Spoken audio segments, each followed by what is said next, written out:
નમસ્તે વિદ્યાર્થી મિત્રો, આજના લેક્ચરમાં આપ સૌનું હાર્દિક સ્વાગત છે. વિદ્યાર્થી મિત્રો, ગયા લેક્ચરમાં આપણે તમારા પાઠ્ય પુસ્તકમાં આવતા પ્રકરણ 1 ની સમજૂતી મેળવી. એ પહેલા આપણે કાવ્ય 2 છે એની પણ સમજૂતી મેળવી છે.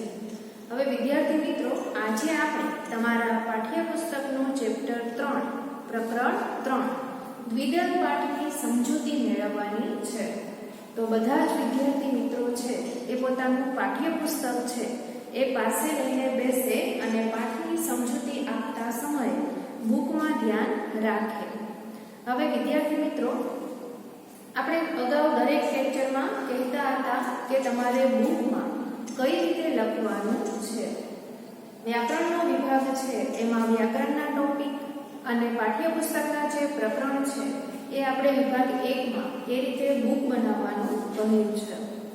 હવે વિદ્યાર્થી મિત્રો, આજે આપણે જે પાઠ 3 ના અત્યારે અઘરા શબ્દો શબ્દાર્થ જે તમારે લખવાના છે એ કઈ રીતે લખવાના કે વિભાગ 1 માં નવા પેજ ઉપર પાઠ 3 નો હેડિંગ બાંધવાનું.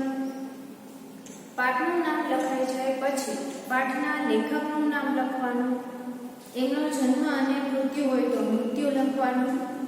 આ બધી જ વિગત વ્યવસ્થિત ભરાઈ જાય પછી લખાઈ જાય પછી જો પાઠના લેખકનું કોઈ ઉપનામ હોય તો એ પણ તમારે લખવાનું રહેશે. એમણે કોઈ ખાસ સાહિત્ય કૃતિ આપેલી હોય તો એ પણ તમારે નોંધ કરીને લખવાની રહેશે. જો ક્યારેક તમને પરીક્ષામાં પૂછાય તો તમને યાદ રહી જાય. બીજું એ વિદ્યાર્થી મિત્રો કે અક્ષર છે એ સારા કરવાના કે જેથી બુક છે એ એકદમ વ્યવસ્થિત લાગે. અને બીજી એક ખાસ સૂચના કે તમારે પાઠ્યપુસ્તકમાં ગદ્ય અને પદ્ય એમ બે પ્રકરણ અને બે છે એ ભાગ આવતા હોય છે. હવે વિદ્યાર્થી મિત્રો, તમારે એ યાદ રાખવાનું છે કે ગદ્ય એટલે પાઠ અને પદ્ય એટલે કવિતા. આ વસ્તુ છે એ તમારે બુકમાં લખવામાં કે સમજવામાં ભૂલ કરવી નહીં. કાવ્યના જે કવિ હોય છે એને રચયિતા હોય છે એને કવિ કહેવામાં આવે છે અને પાઠમાં લેખક હોય છે. આ બધું જ છે એ તમારે યાદ રાખવાનું રહેશે. હવે વિદ્યાર્થી મિત્રો, આજે આપણે તમારા પાઠ્યપુસ્તકનો પાઠ 3 દ્વિદલ કે જેનો સાહિત્ય પ્રકાર છે એ બોધ વાર્તા છે એ પાઠની સમજૂતી મેળવવાની છે. હવે વિદ્યાર્થી મિત્રો, તમે પાઠનું હેડિંગ બાંધો ત્યારે જે સાહિત્ય પ્રકાર હોય એ પણ તમારે લખવું. અત્યારે છે એ આપણે પાઠ 3 ની સમજૂતી મેળવીએ એ પહેલા આ પાઠના જે અઘરા શબ્દો છે એ અઘરા શબ્દો વિશે હું તમને જણાવી દઈશ. બીજું એ વિદ્યાર્થી મિત્રો કે સાહિત્ય પ્રકાર, લેખકનું નામ, આ બધું જ છે એ તમારે લખવાનું બુકમાં અને યાદ રાખવાનું કે જ્યારે પણ એવા કોઈ ટૂંકા પ્રશ્ન કે 1 માર્કના પ્રશ્નો વગેરે પૂછાય તો તમે વાંચી શકો. તો આજે તમારે કઈ રીતે લખવાનું છે કે નવા પેજ ઉપર પહેલા તો પાઠનું હેડિંગ બાંધવાનું. પાઠ 3 દ્વિદલ એ લખાઈ જાય પછી એનો સાહિત્ય પ્રકાર બોધ વાર્તા અને ત્યારબાદ પાઠના લેખકનું નામ ડોક્ટર I.K.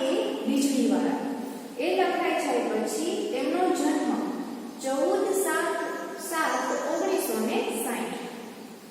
આટલું લખાઈ જાય પછી તમારે એક રીતે છોડીને શબ્દ સમજૂતી આ રીતે હેડિંગ બાંધીને અહીંયા જે શબ્દો આપેલા છે તમારે લખવાના રહેશે. આ બધા જ શબ્દો છે હમણાં વાંચી જાવ છો. હવે વિદ્યાર્થી મિત્રો, આ એક બોધ વાર્તા છે. તો બોધ વાર્તા એટલે શું કે જેમાંથી મનુષ્યને કંઈક શીખવા મળે, સમજવા મળે, એ બોધ છે પોતાના જીવનમાં ઉતારે. એટલે બોધ વાર્તાનો અર્થ છે એવો થાય છે કે જેમાંથી આપણને કંઈક બોધ મળે છે. બીજું એ કે દ્વિદલ. દ્વિદલ એટલે શું? દ્વિદલ શબ્દનો અર્થ થાય છે બે ફાડા વાળું. અહીંયા પાઠમાં તમને 2 વાર્તા આપેલી છે. એ 2 વાર્તા છે સુંદર રીતે રજૂ કરેલી છે એકદમ સરળ શબ્દોમાં કે જેથી વાંચનાર છે એ એકદમ સરળતાથી સમજી છે. એમાં એક વાર્તા છે જેમાં શિલ્પી છે એ મૂર્તિ બનાવી રહ્યો હોય છે અને એ મૂર્તિ બનાવતી વખતે મૂર્તિમાં નાક પાસે એક નાનો ઘસરકો થઈ જાય છે. ઘસરકો એટલે કે આપણે જે લીટો કહીએ કે ઘસરકો થઈ ગયો છે એવું. હવે એ મૂર્તિ પડતી મૂકીને એ શિલ્પી છે બીજી મૂર્તિ બનાવે છે. હવે એક નાનો એવો ઘસરકો થઈ ગયો છે. એ જે શિલ્પી છે જે બનાવતો હતો, મૂર્તિ ઘડી રહ્યો હતો, એના સિવાય બીજા કોઈને ખબર નહોતી. પણ એ માણસ કેટલી નિષ્ઠાથી પોતાનું કામ કરે છે એ વાત સુંદર શબ્દોમાં રજૂ કરેલી છે. હવે એને મનમાં એમ થાય છે કે બીજા કોઈને ખબર પડે કે ન પડે, બીજું કોઈ જોવે કે ન જોવે, પણ મારા ભગવાન છે, ઉપર જે ઈશ્વર છે એ તો આ બધું જ જોવે જ છે. એટલે કાંઈ પણ ખોટું કામ કરતા આપણે પણ વિચારવું જોઈએ કે બીજો કોઈ જોવે કે ન જોવે, પણ ભગવાન છે હર હંમેશ બધું જોતો હોય છે. એટલે પૂરી નિષ્ઠાથી પોતાનું કામ છે કરતો હોય છે. આવી જ એક બીજી વાર્તા છે કે જેમાં એક યુવક છે એ કામ કરતો હોય છે અને પોતે કેવું કામ કરે છે એનું એ સ્વમૂલ્યાંકન કરે છે. પોતાના કામ પ્રત્યે કેટલો ગંભીર છે, કેટલો નિષ્ઠાવાન છે. એટલે બીજી વાર્તામાંથી આપણને એ શીખ મળે છે કે દરેક મનુષ્ય પોતાનું કામ કઈ રીતે કરે છે ખુદ એનું સ્વમૂલ્યાંકન કરવું જોઈએ. પોતાના કામ પ્રત્યે વ્યક્તિએ ગંભીર રહેવું જોઈએ. હવે વિદ્યાર્થી મિત્રો, અત્યારે તમારે પણ તમારું હોમવર્ક છે વ્યવસ્થિત કરવાનું, તમારી બુક છે વ્યવસ્થિત બનાવવાની, આવા બધા નાના નાના કામો છે એ આપણે આપણી જાતે વ્યવસ્થિત કોઈ આપણે છે એ સરસ રીતે કરવા જોઈએ. એટલે આ બંને બોધ વાર્તામાંથી આપણને કંઈક ને કંઈક શીખવા મળે છે. તો પહેલા આપણે આ પાઠના જે અઘરા શબ્દો છે એ હું તમને વાંચી દઉં છું કે જે તમારે બુકમાં વ્યવસ્થિત સારા અક્ષરે લખવાના. શબ્દ સમજૂતીનું હેડિંગ બંધાઈ જાય પછી જેમાં પહેલું છે શિલ્પી. શિલ્પી એટલે પથ્થર, ધાતુ વગેરેને સુંદર આકાર આપનાર કે કોતરણી કરનાર. પછી ત્યારબાદ છે ઘસરકો. ઘસરકો એટલે કે લીસોટો. ત્યારબાદ છે સ્તંભ એટલે થાંભલો. ત્યારબાદ નિશબ્દ એટલે શબ્દ વિના એકદમ શાંત, ચૂપ હોય એવું. સ્ટોર એટલે દુકાન. મંજૂરી. મંજૂરી એટલે પરવાનગી. આપણે ઘણી વાર કહેતા હોઈએ છીએ કે મંજૂરી લેવી, પરવાનગી લેવી. ત્યારબાદ છે લોન એટલે જે મેદાનમાં લીલું ઘાસ ઉગાડેલું હોય છે એ લીલું ઘાસ. ત્યારબાદ છે આજીજી એટલે વિનંતી કરવી. ત્યારબાદ છે વિદાય લેવી એટલે કે છૂટા પડવું.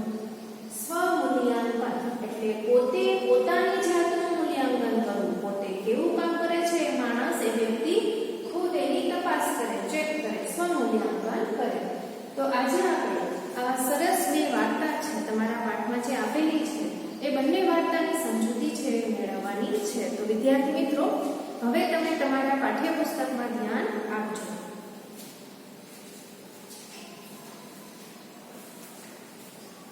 પાઠ 3 દ્વિદલ. પાઠના લેખકનું નામ છે ડોક્ટર I.K. વીજળીવાળા. તેમનો જન્મ 14/7/1960. વિદ્યાર્થી મિત્રો, મેં તમને કહ્યું એ પ્રમાણે તમે જ્યારે હેડિંગ બાંધો ત્યારે આવી બધી નાની નાની વિગત છે તમારે લખવાની રહેશે. Doctor I.K. વીજળીવાળાનો જન્મ ભાવનગર જિલ્લાના અમરગઢમાં થયો હતો. હવે લેખકનો જન્મ ક્યાં થયો છે તો ભાવનગર જિલ્લાના અમરગઢ ગામ છે ત્યાં થયો હતો. તેઓ વ્યવસાયી ડોક્ટર છે. આ લાઈન છે તમારે યાદ રાખવાની રહેશે કે લેખક છે વ્યવસાય શું છે તો ડોક્ટર. સાયલન્સ પ્લીઝ, મોતીચારો, પ્રેમનો પગરવ અને ઉંદરભાઈને આંખો આ બધા જ નામ વગેરે એમના જાણીતા પુસ્તકો છે. તમે જ્યારે શબ્દ સમજૂતી લખવાનું ચાલુ કરો એ પહેલા આટલી વિગત ભરાઈ જાય પછી એમના આ જાણીતા પુસ્તકો છે એ પુસ્તકોના નામ પ્રેમનો પગરવ, સાયલન્સ પ્લીઝ, મોતીચારો અને ઉંદરભાઈને આંખો આ પુસ્તકોના નામ છે એ તમે એરો કે પોઈન્ટ પાડીને તમારી બુકમાં લખી લેજો. અહીં બે બોધ કથાઓ સાદી અને સરળ શૈલીમાં આપવામાં આપવામાં આવી છે. આપણે આગળ વાત કરી તેમ બે બોધકથા છે કે એકદમ સરળ ભાષામાં કે જે તમે આસાનીથી સમજી શકો એમ આપેલી છે. પ્રથમ બોધકથામાં શિલ્પીની આત્મનિષ્ઠા અને પ્રભુનિષ્ઠા સુંદર રીતે વ્યક્ત થઈ છે. પહેલી જે વાર્તા છે એમાં શું છે કે પહેલી કથામાં શિલ્પી છે જે મૂર્તિ બનાવી રહ્યો હોય છે એ પોતાના કામ પ્રત્યે અને એની પ્રભુ પ્રત્યેની જે નિષ્ઠા છે એની વાત સુંદર રીતે રજૂ કરેલી છે. તો બીજી બોધકથામાં એક યુવક પોતાના વ્યવસાય પ્રત્યે કેટલો ગંભીર અને સનિષ્ઠ છે એની ચોટદાર શૈલીમાં રજૂઆત છે. બીજામાં શું છે કે યુવક હોય છે એક કામ કરતો હોય છે એ પોતાના કામ પ્રત્યે પોતાના વ્યવસાય પ્રત્યે કેટલો ગંભીર છે એની વાત રજૂ કરેલી છે. હવે એમાંથી આપણે જે પહેલી છે વાર્તા એ આપણે જોઈએ. એમાં છે મૂર્તિ લખેલી. એક માણસ એક વખત પોતાના ગામમાં બની રહેલા નવા મંદિરનું નિર્માણ કાર્ય જોવા ગયો હતો. એ કોઈ જાણકાર નહોતો, બસ એમ જ જોવા માટે ગયો હતો. શું કહ્યું છે કે એકવાર શું થાય છે કે એકવાર એક માણસ છે એ પોતાના ગામમાં જે નવું મંદિર છે એનું નિર્માણ કાર્ય છે થતું હતું એ જોવા માટે નીકળી ગયો હતો. હવે એ કોઈ જાણકાર નહોતો, બસ એમ જ ખાલી જોવા માટે કે ફરવા માટે જોવા માટે ત્યાંથી નીકળેલો, ત્યાં ગયો હતો. ત્યાં જોઈને એણે જોયું તો એક શિલ્પી ખૂબ જ એકાગ્રતાથી આરસ પહાડના પથ્થરમાંથી ભગવાનની મૂર્તિ ઘડી રહ્યો હતો. હવે ત્યાં એ જોવા માટે જાય છે તો શું જોવે છે કે એક શિલ્પી હોય છે એ આરસ પહાડનો જે પથ્થર આવે છે એ પથ્થરમાંથી ખૂબ જ એકાગ્રતાથી ભગવાનની જે મૂર્તિ છે મૂર્તિ ઘડી રહ્યો હતો. પેલા માણસને એના કામમાં રસ પડી ગયો. હવે જે માણસ જોવા માટે નીકળેલો હતો એ માણસને એ જે મૂર્તિ બનાવતો હતો એ કામમાં એને રસ પડી જાય છે. એ શિલ્પીની બાજુમાં બેસી ગયો અને જે મૂર્તિ બનાવતો હતો એ માણસની બાજુમાં જઈને પેલો વ્યક્તિ છે એ બેસી જાય છે. અચાનક એનું ધ્યાન બાજુમાં પડેલી એવી જ અન્ય એક મૂર્તિ પર પડ્યું. હવે ત્યાં બેસીને આ જે મૂર્તિ બનાવતો હતો એ માણસનું કામ જોતો હતો. ત્યારે અચાનક શું થાય છે કે જે મૂર્તિકાર છે એ મૂર્તિ બનાવતો હતો એવી જ એક મૂર્તિ બાજુમાં પડેલી હતી અને એના પર છે આ વ્યક્તિનું ધ્યાન જાય છે. એને નવાઈ લાગી. હવે એક સરખી બે મૂર્તિ જોઈ અને એ માણસને નવાઈ લાગે છે. એણે શિલ્પીને પૂછ્યું, મંદિરમાં એક સરખી આ બે મૂર્તિઓની જરૂર છે? એટલે પેલો જે મૂર્તિ બનાવતો હતો એ માણસને વ્યક્તિ પૂછી લે છે કે શું મંદિરમાં એક સરખી આ બે મૂર્તિઓની જરૂર છે? ના, શિલ્પીએ જવાબ આપ્યો. ત્યારે શું કહે છે ઓલો જે મૂર્તિ બનાવતો હતો એ માણસ કે ના, શિલ્પી એને જવાબ આપે છે જે મૂર્તિ બનાવી રહ્યો હતો એ. આવી એક જ મૂર્તિની જરૂર છે. મંદિરમાં એક જ મૂર્તિની જરૂર હતી, પરંતુ આ બીજી મૂર્તિમાં થોડુંક નુકસાન થવાથી છેલ્લી ઘડીએ પડતી મૂકવી પડી છે. હવે મૂર્તિકાર છે જે શિલ્પી છે શું જવાબ આપે છે કે મંદિરમાં તો એક જ મૂર્તિની જરૂર છે, પણ એ મૂર્તિમાં છેલ્લી ઘડીએ થોડુંક નુકસાન થયું હોવાથી એ મૂર્તિ છે એ પડતી મૂકેલી છે. ત્યાર પછી શું થાય છે કે પેલા માણસે ઊભા થઈને પડતી મુકાયેલી મૂર્તિને ચારે તરફથી તપાસી જોઈ. એટલે જે માણસ ગામમાં નિર્માણ કાર્ય જોવા માટે નીકળેલો હતો અને પછી શિલ્પીની બાજુમાં જઈને બેસી જાય છે કે જેને શિલ્પીના કામમાં રસ પડે છે એ ઊભો થઈને જે બાજુમાં મૂર્તિ પડેલી હતી એની તપાસ કરે છે. એકદમ બારીકાઈથી જોવે છે કે ક્યાં નુકસાન છે. એને તો કોઈ જગ્યાએ કાંઈ પણ નુકસાન ન દેખાયું. હવે જે મૂર્તિ જોવે છે કે જે બાજુમાં પડેલી હોય છે એને તો ક્યાંયથી ક્યાંય નુકસાન દેખાતું નથી. એણે આશ્ચર્ય સાથે શિલ્પીને ફરીથી પૂછ્યું. એટલે એને નવાઈ લાગે છે અને આ નવાઈની સાથે પેલા જે મૂર્તિકાર છે કે જે શિલ્પી છે મૂર્તિ બનાવી રહ્યો હતો એને ફરીવાર પૂછ્યું, આ મૂર્તિમાં મને તો કોઈ જ નુકસાન દેખાતું નથી. શું કહે છે કે આ મૂર્તિમાં તો મને કોઈ નુકસાન દેખાતું નથી. તમને આમાં કઈ જગ્યાએ નુકસાન નુકસાન દેખાય છે? એટલે એ માણસ છે એ પેલા શિલ્પીને પૂછે છે કે મને તો ક્યાંય નુકસાન નથી દેખાતું, તમને ક્યાં નુકસાન દેખાય છે? એના નાક પાસે એક નાનો ઘસરકો થઈ ગયો. શું આપે છે જવાબ પેલો શિલ્પી? કે એના નાક પાસે છે એક નાનો ઘસરકો, લીસોટો એ થઈ ગયો છે. શિલ્પીએ કહ્યું. આવો જવાબ છે શિલ્પી આપે છે. પેલા માણસે ફરીવાર ધ્યાનથી જોયું ત્યારે એને એ નાનો ઘસરકો દેખાય. હવે આટલું કીધા પછી એ માણસ છે એ ફરીવાર મૂર્તિને જોવે છે અને ત્યારે છે એને ઘસરકો જે લીટો છે એ દેખાય છે. એણે શિલ્પીને પૂછ્યું અને જોયા પછી શિલ્પીને પૂછે છે તમે આ મૂર્તિની સ્થાપના કઈ જગ્યાએ કરવાના છો? એટલે પછી એ મૂર્તિકારને જે શિલ્પી છે જે બનાવી રહ્યો હતો એને પૂછે છે કે તમે છે આ મૂર્તિની સ્થાપના કઈ જગ્યાએ કરવાના છો? પેલા 20 ફૂટ ઊંચા સ્તંભ ઉપર શિલ્પીએ જવાબ આપ્યો. અને ત્યાર પછી શું થાય છે કે જે પેલા 20 ફૂટ ઊંચા સ્તંભ શબ્દનો અર્થ આપણે લખાવ્યો થાંભલો કે 20 ફૂટ ઊંચી જગ્યાએ મૂર્તિની સ્થાપના થવાની હતી.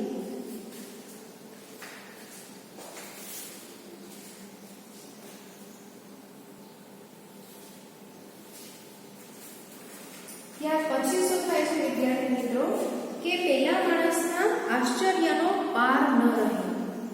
હવે જ્યારે શિલ્પી છે એ જવાબ આપે છે કે આ મૂર્તિની સ્થાપના તો 20 ફૂટ ઊંચા સ્તંભ ઉપર થવાની છે ત્યારે પેલા માણસને એકદમ નવાઈ લાગે છે, આશ્ચર્ય થાય છે.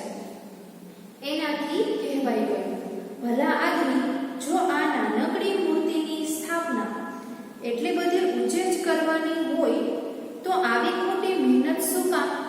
શું કહે છે કે અરે ભલા આદમી હે માણસ કે જો આ નાનકડી એવી મૂર્તિની સ્થાપના આટલી ઊંચી જગ્યાએ થવાની છે તો પછી ખોટી મહેનત તો શું કામ કરે છે?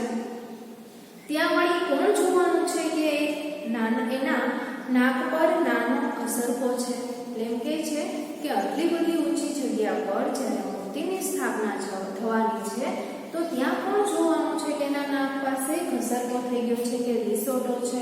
કેમ કે એટલે બધી ઊંચે કોઈ જોવા જવાનું નથી એટલે કોઈ પણ માણસને આ વાતની ખબર પડવાની નથી. તો પછી ખોટી મહેનત તો શું કામ કરે છે? શિલ્પીએ પોતાનું કામ અટકાવીને એ માણસ સામે જોયું. એટલે જે શિલ્પી છે એ મૂર્તિ બનાવી રહ્યો હતો એ કામ અટકાવીને પેલા માણસની સામે જુએ છે. પછી હસીને બોલ્યો અને પછી એ હસીને જવાબ આપે છે ભાઈ બીજું કોઈ આ વાત જાણે કે નહીં એની મને ખબર નથી. એટલે એમ કહે છે કે ભાઈ બીજા કોઈને આ વાતની ખબર પડે કે ન પડે કે કોઈ જાણે કે ન જાણે આ વાતની મને ખબર નથી, પરંતુ હું અને મારો ભગવાન તો આ જાણીએ છીએ. અને શું જવાબ આપ્યો કે બીજા કોઈને ખબર પડે કે ન પડે પણ હું અને મારો ભગવાન છે એ તો આ વાત જાણીએ છીએ ને.